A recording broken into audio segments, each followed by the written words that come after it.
కనుక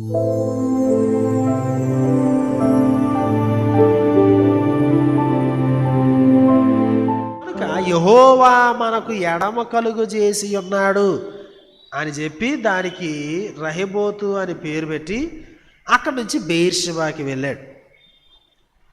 అంటే అక్కడి నుంచి బెయేర్షెబాకి వెళ్ళిన తర్వాత అంటే మనం గమనించాల్సింది ఏంటంటే అక్కడ కలహం లేదు, ఏం లేదు, అక్కడ ఉండొచ్చు కదా.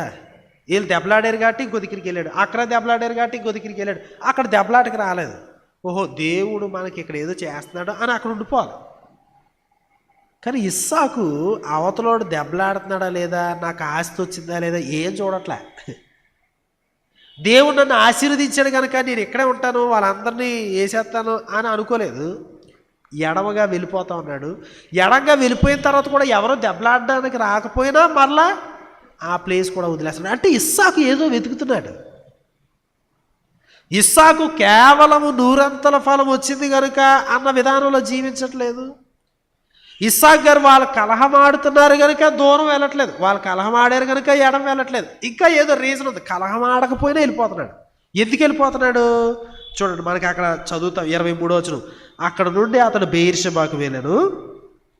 ఆ రాత్రియే యెహోవా అతనికి ప్రత్యక్షమై, నేను నీ తండ్రి అయిన అబ్రహాము దేవుడను, నేను నీకు తోడై ఉన్నాను కనుక భయపడకము, నా దాసుడైన అబ్రహామును బట్టి నేను ఆశీర్వదించి నీ సంతానమును విస్తరింపజేసేదనని చెప్పాను. దేవుని ప్రత్యక్షత కోసం ఎదుగుతున్నాడు, దేవుని యొక్క అభయం కోసం వెతుకుతా ఉన్నాడు. అవతలలో దెబ్బలాడడానికి వచ్చినప్పుడు, అవతలలో అతని పైన అసూయ పడినప్పుడు, వీటన్నిటిలో అతను వెతుకుతున్నది ఏంటంటే న్యాయం కోసం, ఇంకో దానికోసం. అయ్యే కాదు, దేవా నీ ప్రత్యక్షత ఏంటి, నీ విధానం ఏంటి. సో దేవుడు ప్రత్యక్షమైన తర్వాత ఆయన ఏం చేశాడంటే చూడండి 25వ వచనం. అక్కడ అతడు ఒక బలిపీఠము కట్టించి యెహోవా నామమును ప్రార్థన చేసి తన గుడారము వేశాను. అప్పుడు ఇస్సాకు దాసులు అక్కడ బావి త్రవ్వారు. అప్పుడు ఏమైందంటే ఈ దెబ్బలాటకు వచ్చిన వాళ్ళు అందరూ కూడా వచ్చి ఇస్సాకుతో సమాధాన పడ్డారు. వాళ్ళు కలిసి భోజనం చేశారు. భోజనం చేసిన తర్వాత వాళ్ళ సమాధానంతో 31వ వచనం. తెల్లవారినప్పుడు వారు ఒకరితో ఒకడు ప్రమాణం చేసుకుని తర్వాత ఇస్సాకు వారిని సాగనంపగా వారు అతని యొద్ద నుండి సమాధానముగా వెళ్ళేది.